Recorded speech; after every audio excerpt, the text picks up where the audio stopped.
selamat datang di pesantren Al-Quran khususnya kepada Pak Rudi dan Bapak yang lain.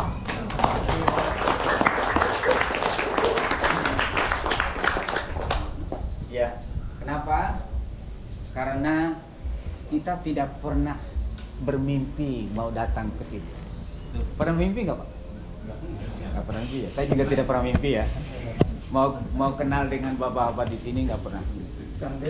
Ya. Dan katanya Pak, perkenalan atau pertemanan yang baik itu jangan hanya di dunia, harus lanjut sampai di akhirat.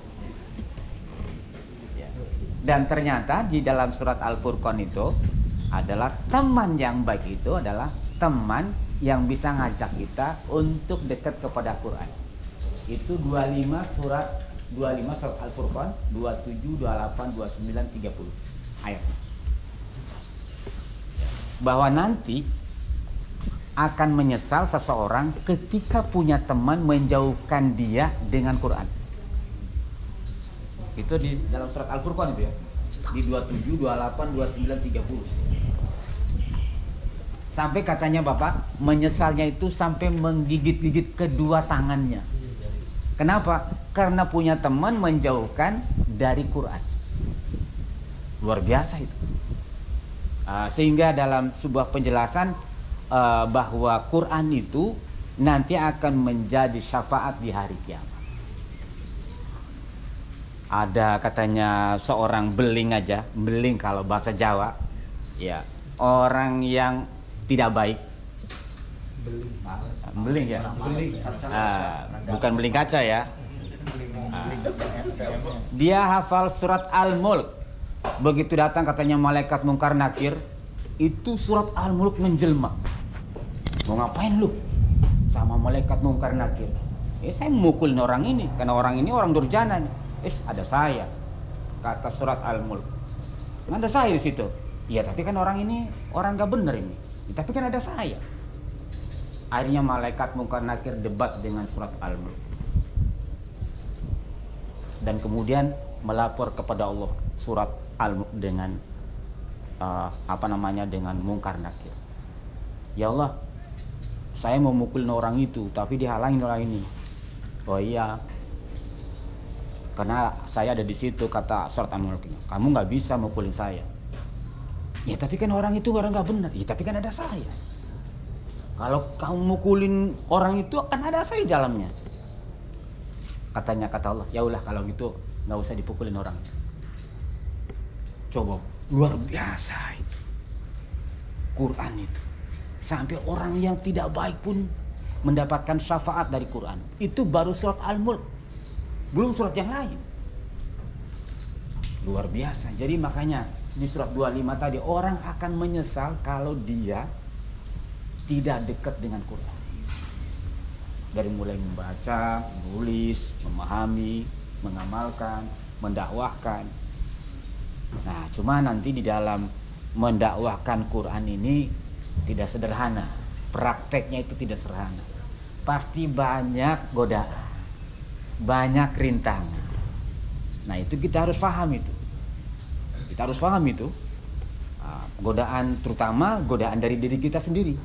Yang disebut adalah hawa nafsu kita. Yang kedua dari dua, setan. Yang ketiga manusia. Itu menjauhkan kita bisa dari Quran itu. Oleh karena itu kita harus sadar betul bahwa dalam mendakwakan Quran ini banyak tantangan, tidak sederhana. Saya belum mampu itu. Saya masih banyak tergoda itu. Kadang-kadang malas. Kadang-kadang mau ngajar Pak Rudi juga malas ya.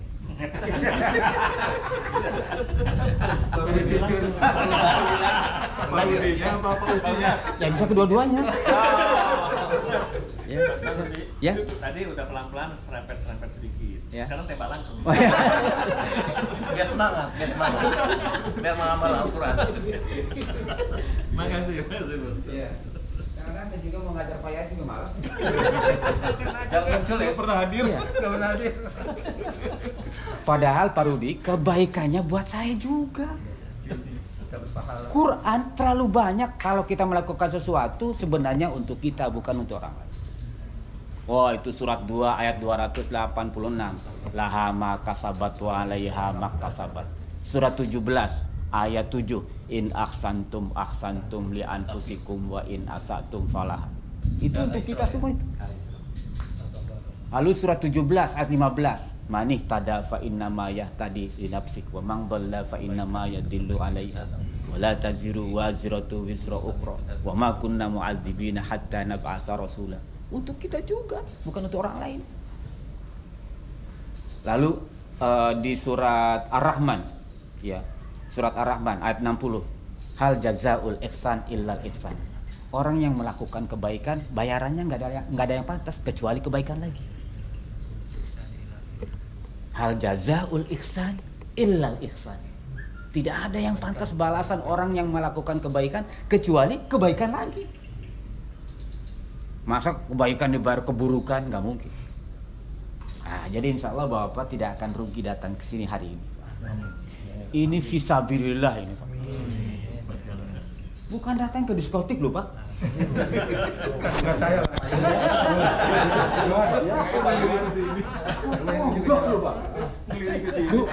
Dulu almarhum Pak Dahlan AS ngobrol dengan saya. Dia bilang gedung film itu punya pintu, masjid punya pintu, sama-sama pintu, beda. Ini pintu gedung film, ini pintu masjid, beda nilainya dia bilang. Sama-sama punya jendela. Ini jendela masjid, jendela gedung film, beda gitu. Nah, sehingga katanya begini Pak, kalau kita ada sedikit clash sedikit dalam soal dakwah, masih tetap bagus. Coba berantem di perjudian, walaupun itu baik tetap buruk Pak. Saya bukan curhat Pak. Bukan curhat, menjelaskan. Tetap baik Pak. Sampai menyinggung Pak. Mantap. Nah, mantap boleh nih. Mantap. Jadi kalau ada kelas-kelas sedikit, tetap bagus Pak. Tetap bagus. Ali bin Abi Thalib dengan Umar Pak, nggak terlalu bagus juga. Ali dengan mertuanya nggak terlalu bagus juga. Katanya kenapa itu Ali bin Abi Thalib musuhan dengan Aisyah Pak? Kenapa? Ketika Aisyah diajak perang, pulangnya itu kalungnya jatuh Pak. Lalu orang menggosipkan bahwa Aisyah itu punya will dengan Sofwan, salah satu yang ditugaskan oleh Nabi untuk mengamati. Ternyata pulangnya dengan Aisyah karena Aisyah sendirian. Gosip menyebar kemana-mana. Ali ngomong, saya baru tahu nih.